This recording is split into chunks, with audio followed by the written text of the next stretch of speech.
I know they're going to maybe this week add another year to Brent's contract. What's that mean to you that you can keep him here and what he does for you guys?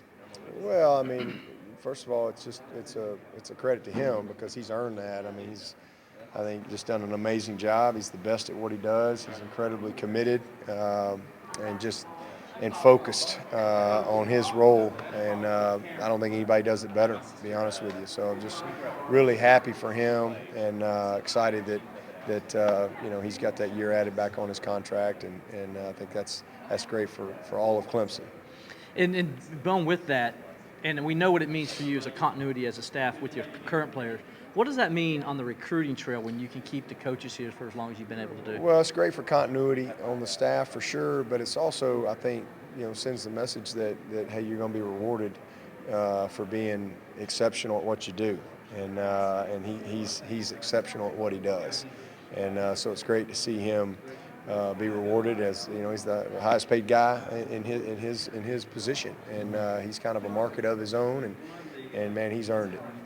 So I'm just excited because I think it sends a message to everybody on your staff, and then obviously from a recruiting standpoint, to know that you've got the consistency and the continuity, I think it sends a great message on that front as well. So. Just really glad that it's kind of old news to me because I know it's going to the board, but it's something that it's kind of been in the works for a while, and so just the finality of it will be with the vote of the board. And then when you go into a recruit's home and you're just able to say, okay, this position coach, he's been there this number of years, this guy's been here this number of years, that's got to help sell to a kid that he's going to have this coach probably his whole career. Yeah, I think it's twofold. One is, that's a great part of it when you can go in and say, hey, listen, man, I've had this guy with me, we're on the same page, and there's a confidence there. But there's also the flip side of it because you're going to have some turnover along the way, and and I think change is good. I think when you do have turnover, I think what we've been able to demonstrate is we hire good people.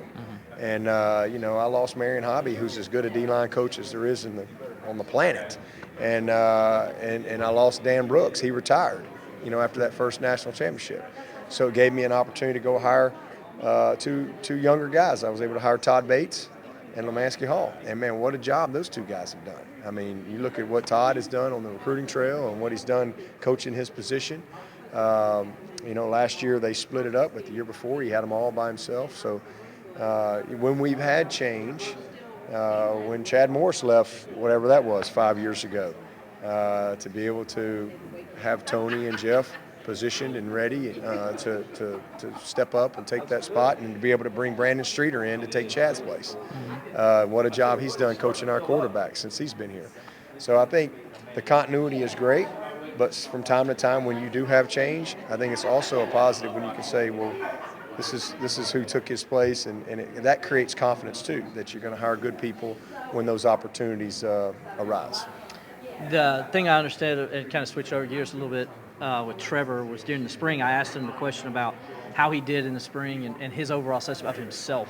And he told me that he thought there's a couple things he needed to work on, and one of them he thought was his leadership.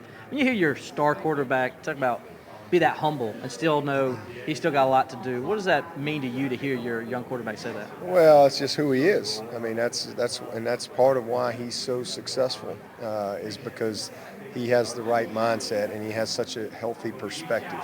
On the outside looking in, you just see this long-haired superstar player, but when you pull the curtain back, he is one of the most humble, hardest working, authentic young men you'll ever meet, and loves his team, loves his teammates, and he's just driven to get better, and he's very self-aware of what he needs to do to come back a better version of himself. So but that's what the great ones, they all have that in common. It doesn't matter that he won 15 games last year on an undefeated team and played great in the national championship. That doesn't matter. That would mattered in the moment, but the best of the best are always trying to get better, and he represents that. So he's a highly motivated guy, and he's very detailed, and knows exactly what he has to do to take his game to another level this season. How excited are you? This will be our last question for you. How excited are you about the NFL draft and the fact that you might have 3 of your guys go in the first round, something that ain't never happened at Clemson? Oh, I'm pumped. And I really hope that happens. I think that, we've got probably 4 guys that I think are first round talents. But hopefully at least 3 of them will get their name called. But I'm excited for all of them because I think we're going to get a lot of guys drafted. But I think we're going to probably get 14 to 16 guys in camps that are going to get an opportunity to fulfill their dream, either through the draft or free agent signing, to go be a professional player and have a chance to make a team. So I'm excited for all of them. I'm proud of them. This is a special group for sure. And it's a big few days coming up, and I look forward to going to Nashville and being there with Christian, but also touching base with everybody over the weekend as the names get called.